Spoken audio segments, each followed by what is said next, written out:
Greetings, I'm your host Marcia Boyles, and I'm delighted this morning, this Monday, September 14th, to welcome everybody back to Village in Motion Live. We're going to start with an update from Diane Havinga, who is our station manager. Diane, tell us what is going on with Channel 6. Thank you so much, Marcia, and I need to thank my good friend here, Kimberly Nelson, for allowing me to steal a little bit of her time today. But because of where we're at with Channel 6, I thought it would be nice if I just took a few minutes to tell people what was going on. We are finished with phase 1 of our digital conversion, but as with all big projects, we ran into some delays unexpectedly. Equipment that was supposed to be here were delayed with shipping.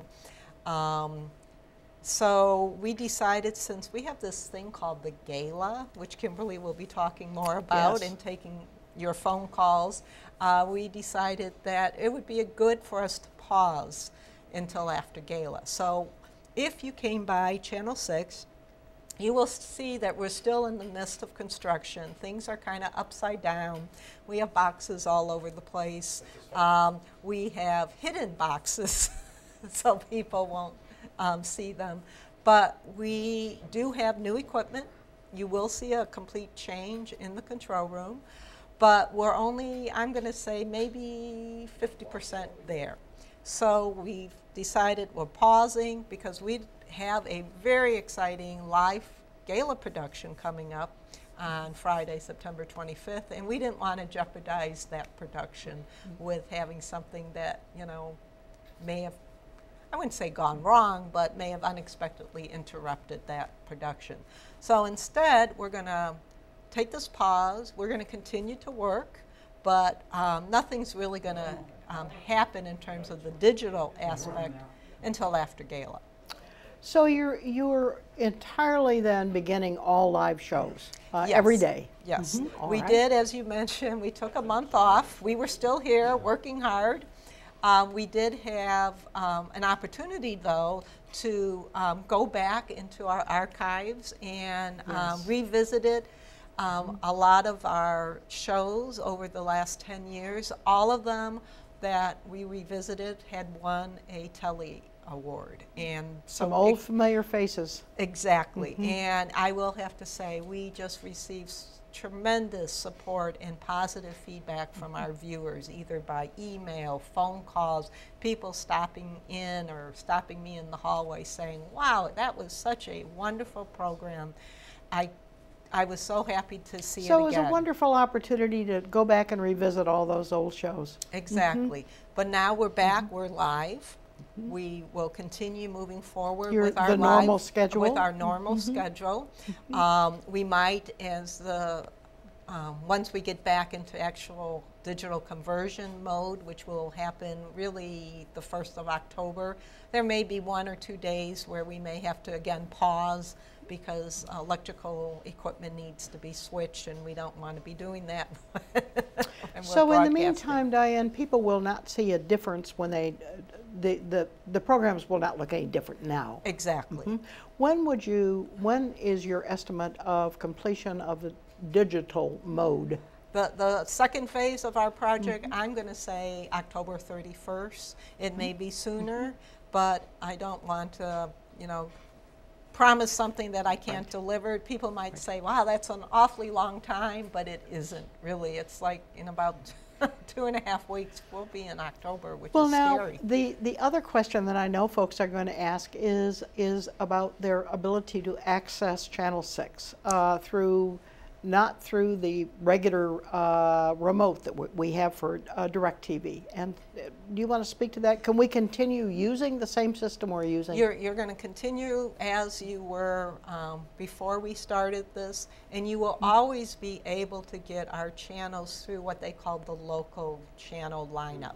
In other words, you have to take that remote, switch the input, and then you have the local channels, not only 6, 8, and 56, you have WETA UK, you have all the local channels 4, 7, 9, 26. Okay. And that's by switching that input on your remote. Yes. That will never go away. All right, so that we can continue doing. All right. Now, are you assuming also that after the conversion to digital that we may be able to access channels 6 and 8 through the DirecTV remote as well? That I can't answer. Not sure about that. All I know is that we will be in what we call, we will be able, from our point of view, we will be able to go out and have DirecTV do whatever they need to do in order to, what they call it, coexist with one another. What will happen definitely is channel 56, which I know a lot of residents are having difficulty seeing right now. Yes. You will be able to see it because we will be moving that bandwidth. So you're not going to see a change, but electronically there will be a change made, and that's part of phase 2. All right. Well, that update I think is very helpful. So, and as with anything, people can come by and see us, talk to us. I'll be happy to answer any more questions. I do want to say, if I could take one more minute, Kimberly, that one thing that residents will also notice is when they come into Channel 6, the staff workstations have been moved. So Andrew Seegers and Avon Price, who used to kind of look out on the hallway in Village Square, their workstations have been moved to the back of the studio for more productivity on their part. And my station, I'm still right now where I've been, which is kind of right at the entrance of Channel 6, but eventually I will also kind of be moving back into the studio. I'm going to have basically 2 workstations. So if you come into Channel 6 in the afternoon and you don't see anyone, chances are we're all in the other room. So we're still here, we're still working. You're more than welcome to come in and see where we're at and ask any other questions. The configuration looks totally different coming into Channel 6. And there's more exciting things to come once we get things completed. So again, we're still under the dust construction, but once it's settled, I think people will really like the way we've planned on designing and welcoming people to the studio. Well, this is a very exciting stage, and I think we all have been eager to hear the update, Diane, so that was very helpful. Well, I will now give it to you and Kimberly with your GALA call-in, and I just want to urge everyone to call because Kimberly has all the answers to what will be a very exciting, sparkling denim and diamond gala. All right. Well, thank you, Diane. I need what a to lead-in. Yeah, what a lead-in. Wow. Who knew? Kimberly, I haven't introduced you properly. This is Kimberly Nelson, our philanthropy director. Thank you. We're delighted to have you today. Kimberly, you were called at the last minute to come fill in for Ben. Yeah. And so I think you had an announcement to make in his absence. Would you like to begin with that? And then we can turn to the gala. Certainly. Well, it's great to be here, and I'm glad we got it live at noon. So yes. That's perfect. So the first announcement I wanted to announce is that the resident satisfaction survey is beginning today. This is a yearly event for folks who don't remember that? It is. So it's yearly. It's for all residents, whether you live in independent living or in Garden Ridge. It's the annual time where we ask for feedback. It's really important for feedback because we like to know what are we doing right and where do we need a little help. And I think that's with anyone. Probably all of us in our careers, in our professions, have appreciated that constructive criticism as well as knowing where we're on track. Yes. And this has been a very busy year at Green Spring. A lot of changes. Yeah, a lot of change, and sometimes change can be scary, but it also can be very exciting. And so, you know, we had a change with a new executive director, Yes. which I think left us all feeling a little tentative, and I think we have all realized that's been a really great change. A very positive it's really, thing, yes. Yeah, lovely having Ben here, and we're excited he's here. But other things that have changed are things like the transition of the TV studio. Yes. So it is a process, but it is all moving in the right And we won't direction. even discuss dining services. Well, and that is another process. Yes, we've all noticed. Yeah. And we won't even go there. Yeah, it's still an ongoing process. So I want to encourage residents that the survey will be in your cubbies today. Today. All Today. right. So when This you is- go for dinner, they will be in your cubby. And outside of the dining rooms, you will see members of the executive team as well as members of the resident council. We will be in the lobby with friendly little reminders to say, don't forget to get your survey and please fill it out. Kimberly, do you know what the turn-in date is? So the turn-in date is the middle of October. That's what I thought. So it's around October 16th. So a month. So we have about a month, which, you know, if you're like me, if I get something and then I say, oh, I'll do it later, somehow it always gets lost in a pile of papers. Right. And I better do it soon than later. So I would recommend to try to do it this week, sooner rather than later. And it's a great opportunity, and we really do value and appreciate the feedback. And we like to know when we're doing a good job. That is equally as helpful. Of course. So sometimes people say, I'm not going to fill it out. Everything's going just fine. I'm happy here, and I don't want to bother filling it out. Well, that's really important, because if we only hear surveys of problems, then sometimes we might be fixing or adjusting things that come back from the survey, but if you haven't told us what you like, then we know not to change those things too. So and I know really those survey results are really very, very seriously regarded by the corporate, at the corporate level and at the administrative level. And here at the community. Yes. And the comments are read, and we really value it, and it is very helpful. And so that was one announcement. The other announcement I wanted to make is, in case you have not been by the chapel, we have a beautiful stained glass window, which is a dove, that was installed in 2005. It was part of a philanthropic fundraising effort, because it was raised all through donations. Oh, it was. Yes, and the design was voted on by the residents who lived in the community It's in very, 2005. very attractive.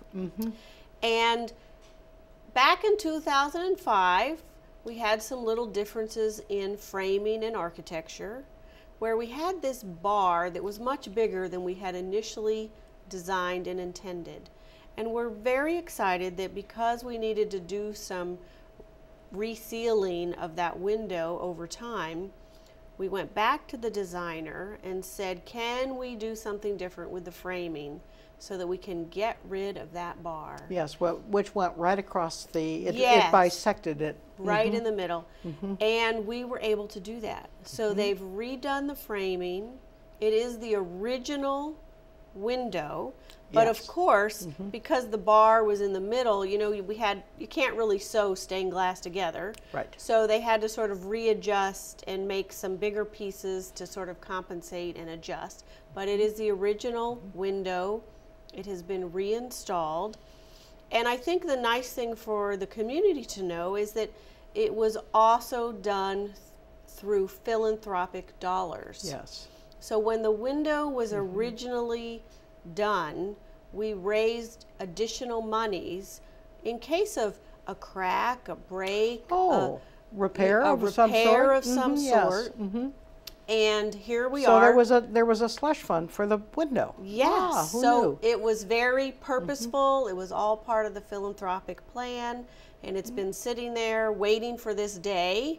So I want residents to know that we didn't have to use your operational dollars from your monthly service fees.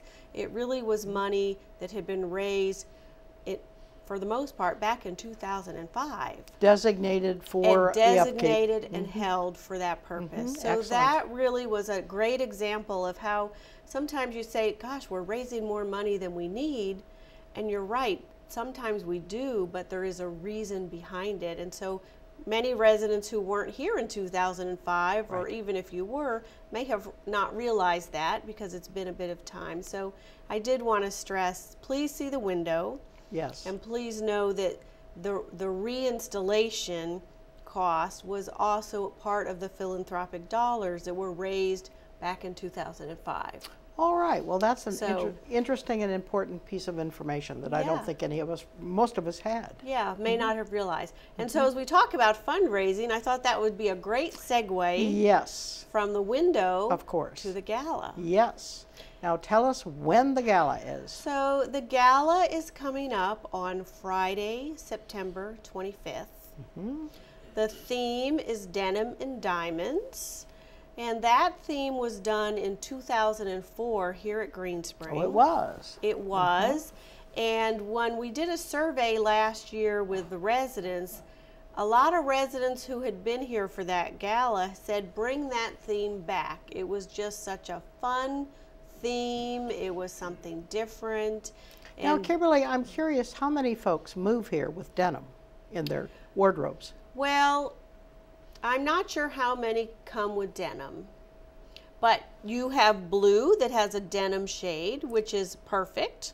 All right, so you're not being terribly strict about Oh. the denim issue. I am not wearing any denim to the gala. Oh, you're not? I am not. Well, and you, I am you going- certainly set the standard. I am going to the diamond side of the theme. I see. So the nice Much more tasteful. so the nice thing about this gala theme is you can be denim casual to denim dressy, or you can be on the diamond side and, you know, do black tie and cocktail Be attire. flashy. Be flashy, be glitzy. Or if you're really creative, you can even go with the theme and say, I'm going to come and be the sheriff in town. Or I'm going to come dressed up as Mae West I or see. Dolly Parton. Or so you could even come in character, so to speak, if you wanted to come in some country type. All right, so the implication is that you have a wide range of choices. Yes. There's no correct There is no dress. right All or wrong. Because normally we think of the gala as being quite formal. Yes. So I think that's fun. Yeah, and the reason residents asked is some residents don't want to be quite so formal. And I think some folks probably don't bring formal clothes Yeah. when they move to Green Spring. Yeah. So this gala gives an opportunity for that variation Yes. that residents have asked for. So we're gonna see how it goes, and it'll be in Village Square. You can still get tickets. And tickets are $250 a person.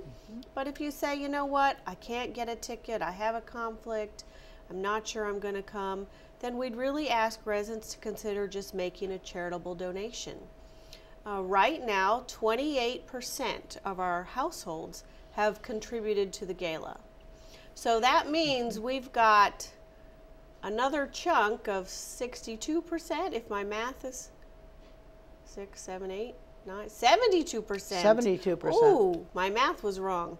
72% who are waiting to the last minute to decide to make a donation or to come to the gala. So we would say call our office if you're going to come, because we want to get you on the list and How make many your tickets are reservation. still available?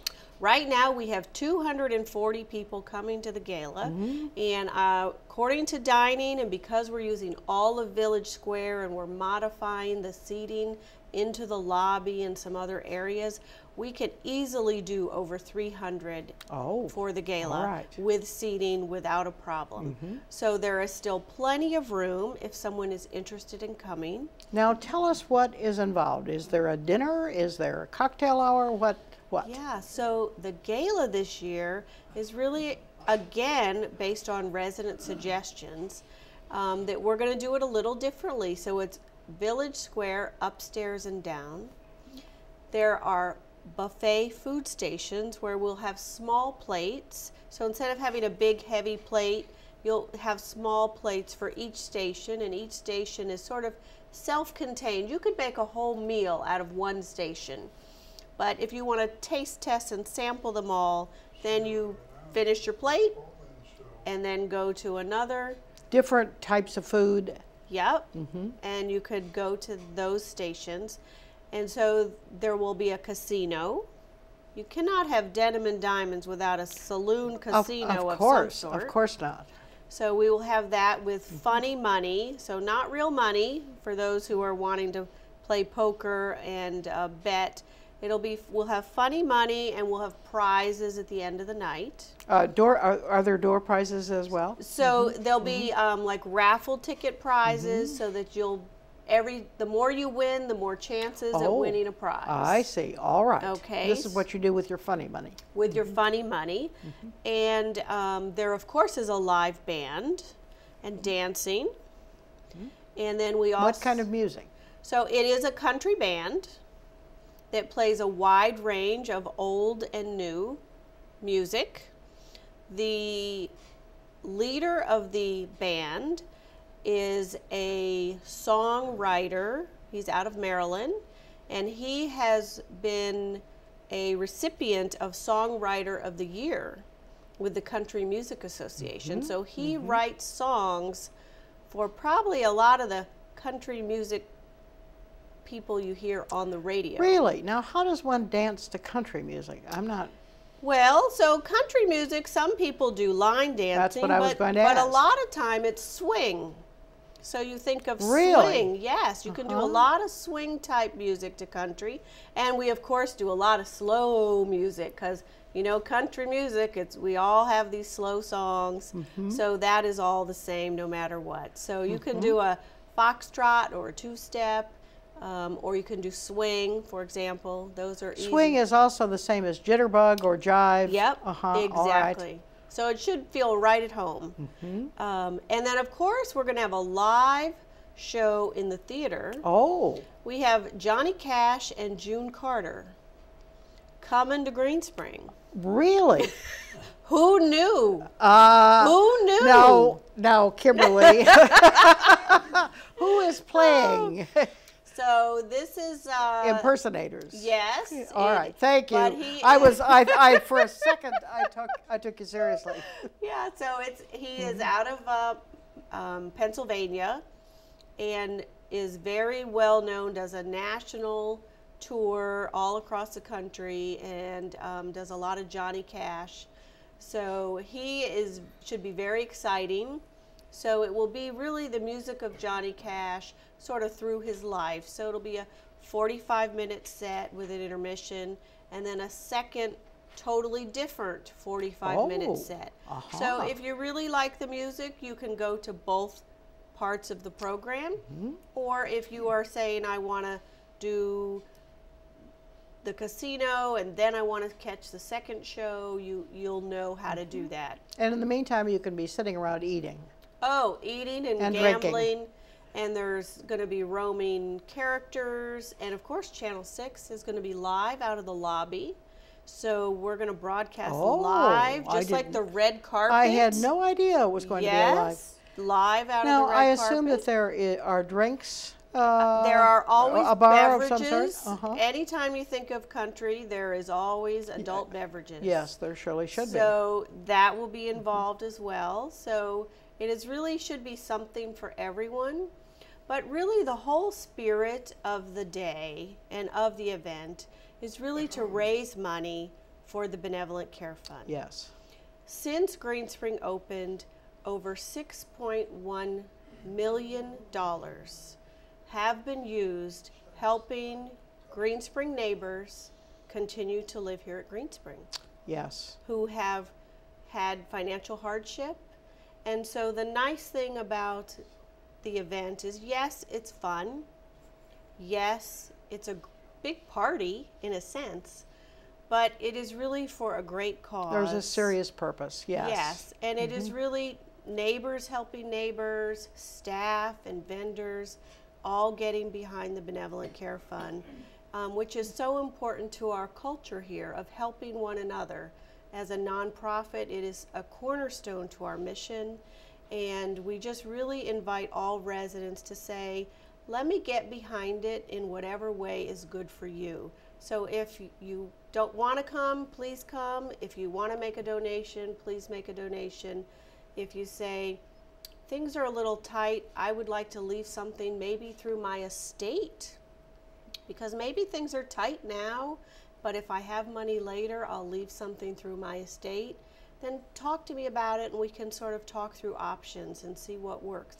Everyone gives in different ways, so we just would like the whole community to give in whatever way works for them. So right now we're at 28%. We are a little over halfway to our goal of 300,000. And so we really would like residents to get behind it. I'm doing a lot of pushing, a lot of staff are giving, and a lot of our vendors are calling me this week with those last minute gifts that they totally forgot because it was at the bottom of that pile of mail. So we're getting a lot of support from our vendors and from our staff, and we want our residents just to remind them how important this is and that it's such an important part of our mission here at Green Spring.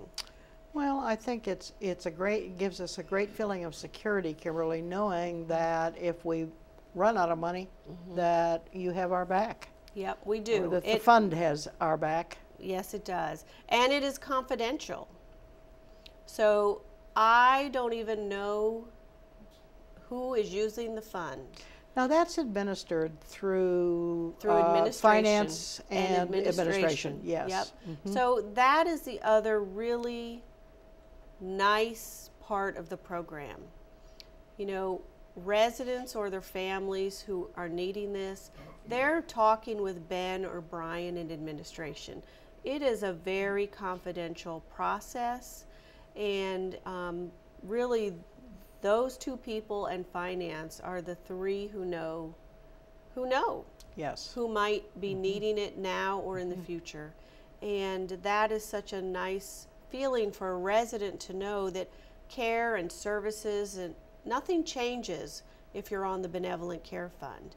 You still will get the care and services that you need here at Green Spring, and I don't even know about it, and I'm raising the money to know exactly. I might know that there are 10 or 12 residents who are needing it at any one time. Yes, I think we are given that figure on a yearly basis, and it's 10, 12, 13, something like that. Yep, and we spend over $1 million usually every year helping your I was neighbor. going to ask about that. Yeah, so it is important. It is important for those who need it, and I don't think anyone ever plans to need it. Right. It's not something that you go through your life and say, oh, I'm going to have to spend all my money on health care. Right. But it does happen, and as you said, it's nice to know it's there if you need it. It's reassuring for families. Absolutely. And it is, I think, what makes Green Spring different. It makes us different from other communities, because when you move to Green Spring, this is your home, and we are committed to that being your home. So I just really totally believe in the cause and hope residents will continue to get behind it in whatever way is good for them, because it touches my heart and it's really important. Well, Kimberly, you certainly speak very nicely of it. Well, thank you. And I think absolutely. And you're saying that you and the administration and other staff will be around, I guess, today answering questions about the survey. Yep. And I think they could also ask you questions about the gala. Of course, I'll be in Village Square today at around from 2 to 3. So please come by and tickets are still available. Tickets are available, donations anytime, and if they have questions or if they're not sure, just come talk to me and we'll figure it out together. Well, that's a nice invitation. Yeah. I hope folks take you up on that. Thank you. And Kimberly, I think with that then we'll draw to a close. Okay. Thank you so much. You filled in very nicely today. We didn't get a single call, so it's a good thing we had lots to chat about. Yes, we did. So thank you so much. I appreciate it. Thank you.